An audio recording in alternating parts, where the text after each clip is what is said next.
নবীজি সাহাবাদের ভিতরে উঠতে চায় না, আলেম ওলামার ভিতরে উঠতে চায় না, মুফতি মুহাদ্দিসের ভিতরে উঠতে চায় না, হাফেজদের ভিতরে উঠতে চায় না, সে চায় গরিবদের মাঝে উঠতে। এইখানে কি রহস্য শুনবেন? এইখানে রহস্য হইল কিয়ামতের মাঠের আধিপত্য গরিবদের হাতে, বাহাদুরি গরিবদের হাতে। যেমন দুনিয়ার আধিপত্য টাকাওয়ালাদের হাতে, দুনিয়ার আধিপত্য ক্ষমতাওয়ালাদের হাতে, দুনিয়ার আধিপত্য সম্পদওয়ালাদের হাতে, দুনিয়ার আধিপত্য সম্পত্তিওয়ালাদের হাতে, দুনিয়ার আধিপত্য এক এক ধরনের মানুষের হাতে। ঠিক না? হ্যাঁ, কি সত্য তো? হ্যাঁ সত্য না? আমি বুঝানোর জন্য বলতেছি, কোনো বিরোধিতার জন্য না। দুনিয়ার আধিপত্য এক এক সময় এক একজনের হাতে থাকে। ঠিক না? হ্যাঁ, এখন আমাদের দেশের আধিপত্য কার হাতে? ছাত্র জনতার হাতে। কি ছাত্র জনতার? এই জন্য রাস্তা দিয়ে হাঁটতেও ভয় লাগে। কারো লোকে গাড়ি লেগে গেল আর যদি বইলা উঠলো যে আমি সমন্বয়ক, তাহলে তো গেছি আমি। ঠিক না? হ্যাঁ, ভয়ের বিষয় না? তো দুনিয়ার আধিপত্য এক এক ধরনের মানুষের হাতে।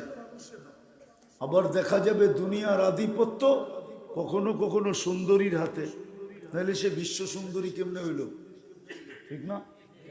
আবার দুনিয়ার আধিপত্য দেখা যায় অলরাউন্ডারের হাতে। মনে হয় চিনো না? কাঠ দিয়া কাঠ পিটায়। ঠিক না? কি ক্রিকেটের বলটা কিসের? কাঠের। পিটাই কি দিয়া? কাঠ দিয়া পিটায়। অলরাউন্ডার হয়ে ওখানে আধিপত্য তার হাতে। কিন্তু কিয়ামতের মাঠের আধিপত্য হবে শুধু গরিবের হাতে। যার হাতে?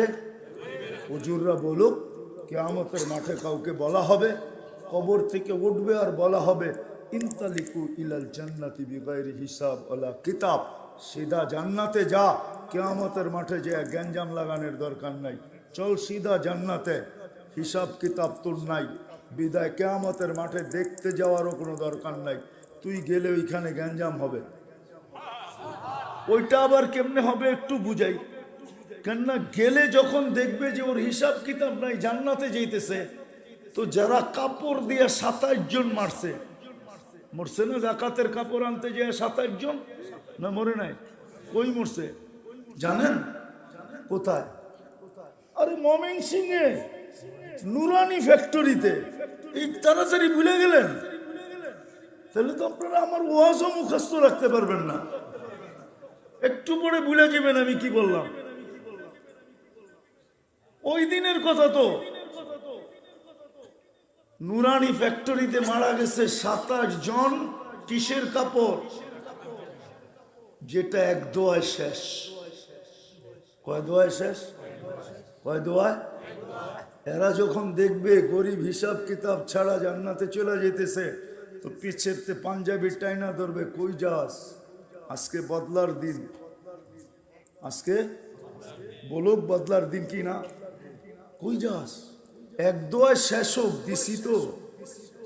দিছি তো বদলা দিয়া যা, লাগবো নি কেন যাও?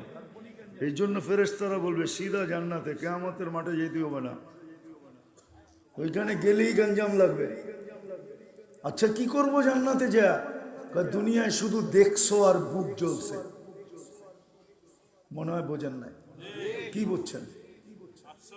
বড় লোকের খাওন দেখছেন, গ্রিল দেখছেন শহরে যায়া, আর দিল জ্বলছে কারা জানি খায়।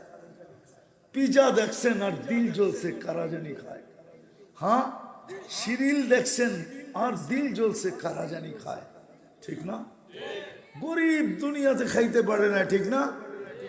খাইলো তেমন মন বড়া খাইতে পারে না। ঠিক না? দিল জ্বলে না?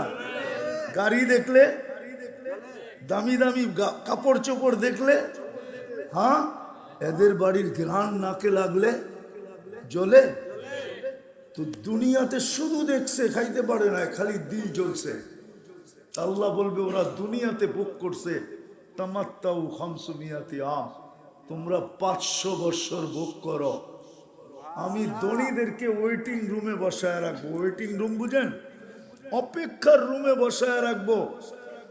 তোমরা দুনিয়াতে দেখছো ওরা খাইছে, আর বেশি তাকাইলে তোমাদেরকে ধমক দিছে।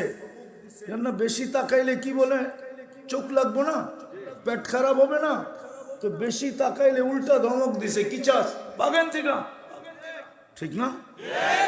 আল্লাহ বলবে তোমরা 500 বছর খাইবা, ওরা বয়ে বয়ে দেখবে। ওরা দুনিয়ারটা খাইছে যেটা খাইলে দুর্গন্ধ হইতো, তোমরা জান্নাতেরটা খাবে যেটা খাইলে সুঘ্রাণ বাহির হবে। ওরা দুনিয়াতে আর কয় আইটেম খাইছে। আসলে তো সত্য এটাই, যে যত কামায় সে তত কম খায়। মনে হয় জানেন না? জানেন না? অনেকে জানে না।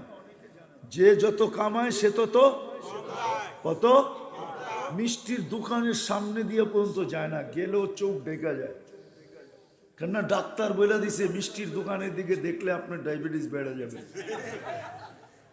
ডাক্তার বলে দিছে গরুর গোস্তের দিকে তাকাইলে হার্ট ব্লক হয়ে যাবে। এই জন্য তাকায়ও না। এটাই আল্লাহর সিস্টেম। এই জন্য কিতাবে আছে, কামাইবা তোমাকে খাইতে দিব না, সুন্দর থেকে সুন্দর বানাইবা তোমাকে বেশি দিন থাকতে দিব না, অথবা থাকতেই দিব না। বাড়ি পড়ে আছে, উনি জঙ্গলে বয়ে আছে। মনে হয় বোঝেন না কিছু। এই দেশে থাকেন না? আল্লাহ বলে বানাইবা তোমাকে থাকতে দিব না, জমাইবা তোমাকে ভোগ করতে দিব না। না না, তাহলে দুনিয়া তো ওরা বেশি খাইতে পারে না। ডাক্তার বলে দিছে 1 কাপ চাউলের 1 কাপ ভাত খাবেন, 1 কাপ। আর আপনি আলহামদুলিল্লাহ 1 কেজি খায়া ফেলেন, ঠিক না? হ্যাঁ হ্যাঁ, সত্য তো। তাও মরিচ পোড়া হইলেই চললো। হ্যাঁ, ডাইল হইলে তো কোনো কথাই নেই, ঠিক না? হ্যাঁ, আর ডাইল আর ডিমবাজি হইলে তো এটা চাইনিজ হয়ে গেছে, ঠিক না? সত্য তো। হ্যাঁ, কিন্তু ওরে বইলা দিছে 1 কাপ ভাত খাবি, 2টা পাতলা রুটি খাবি। কি এখন মনে হয় বাজারে রুটি টুটি বেচে না? বেচে? আগে বেচতো হাটের দিন, ঠিক না? হ্যাঁ, বেচে। একটা রুটির ওজনই হলো 1 পোয়া, 1 কেজি দিয়া 4টা বানাইতো, ঠিক না? মনে হয় ভুলে গেছেন আপনারা, ঠিক না? আমি তো যখন দাড়ি ছিল না, এই এলাকায় সময় লাগাইছি, তখন দেখছি আমি বাজারে। যেমন আপনাকে বালিশ মিষ্টি, ঠিক না? হ্যাঁ, 1 রুটি বানাইতো 1 কেজি দিয়া 4টা, ঠিক না? হ্যাঁ, ওটা আবার তাওয়ার ভিতরে গরম গরম ভাজতো, আর লোকে গুড় দিয়া দিত। গুড় গরম গরম আর গুড় দিয়া খাওয়া সেমন মজা। হ্যাঁ, এখনো আমার অনুভব হয়। কিন্তু এখন তো ভর্তা না, গুড় গুড় দিত। গুড় গর্তও ছিল, কিন্তু গুড় দিত। আমি গুড়েরটা খায়া দেখছি, অনেক মজা। কিন্তু এখন তার ওই সময় নাই। মাইসে কইব হুজুর আবার কোন বুতে ধরলো। হ্যাঁ, কিন্তু মজা ছিল, ঠিক না? হ্যাঁ, আর ও খায় কি একবারে কাগজের মতো। কয়টা? তো মেরে দোস্ত, আল্লাহ বলবে খা জান্নাতের, প্রত্যেক বেলা খাবে 70 হাজার আইটেম। যুবক ভালো মতে বোঝো, ওই 500 বৎসরে আমি বিশ্বাস করি হুরেরাও যদি আইসা বলে, হুর হুর চিনেন? আর কেমন সুন্দরী। আল্লাহ রসুল বলছে একটা দাঁত বাহির করলে পুরা দুনিয়া আলোতে আলোকিত হয়ে যাবে।